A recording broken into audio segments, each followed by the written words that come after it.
আলাইকুম। আমি Ratan Mahmud Roni, area manager, Green line Seed company limited. আমরা আজকে একটা মাঞ্জা ফুলকপির ক্ষেত দেখতে আসছি।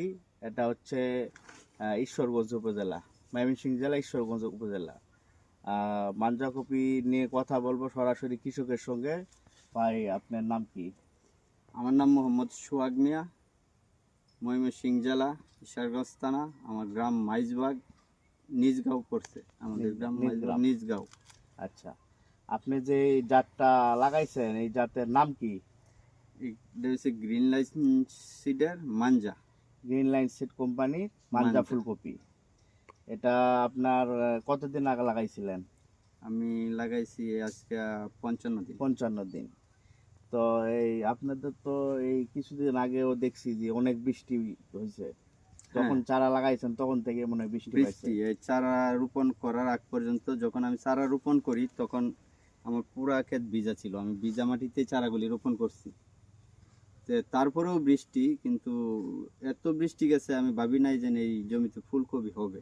মাটি এখানে যে মাটি অনেক শক্ত, ক্ষেতের মাটি অনেক বৃষ্টির কারণে মাটি অনেক শক্ত। তাইলে না হয় আমাদের ফুলকপিগুলি আরো একটু বড় হইতো, আরো একটু সাইজে বড় হইতো। মাটি শক্তর কারণে কিন্তু সাইজটা ছোট হয়েছে। এটা আমার ব্যর্থতা বা বৈরী আবহাওয়ার কারণে, যে বীজের বা জাতের কোনো সমস্যা নেই। আপনি কি পরবর্তীতে জাত আরো, আপনি কি মনে হয় যে আরো লাগানো যায় কিংবা কৃষকের? ইনশাল্লাহ আমি এই বছর 10 শতক জায়গা এখানে করছি। আমার এখানে 60 শতক জায়গা আছে। আমি পরে দিয়ে আগামীতে ইনশাল্লাহ নিয়ত আছে এই সাইডে আমার যে 30 শতক জায়গা পুরাটাই আমি আগাম মাঞ্জা ফুলকপি চাষ করব। তাহলে আপনি এটা চাষাবাদ করে কি বুঝলেন? এটা আপনার তাপমাত্রা এবং বৃষ্টি সহনশীল একটা জাত। এটা অতিরিক্ত বৃষ্টি সহনশীল আমি বলবো, কেননা আমি গাছ লাগানোর পর থেকে যে পরিমাণ বৃষ্টি হয়েছে, কিছু কিছু যারা কৃষিকাজে নিয়োজিত আমার জমি দেখতে আসছে তারাও বলছে যে আমার ক্ষেতে ফুলকপি হবে না।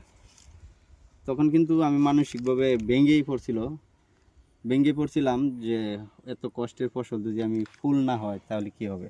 কিন্তু আলহামদুলিল্লাহ আমি অনেক খুশি।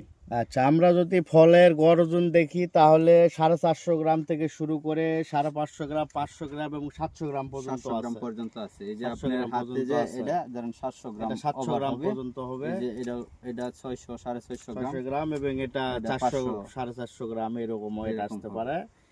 তো যাই হোক, সব মিলে তো আপনি মানে খুশি? আলহামদুলিল্লাহ আমি অনেক খুশি।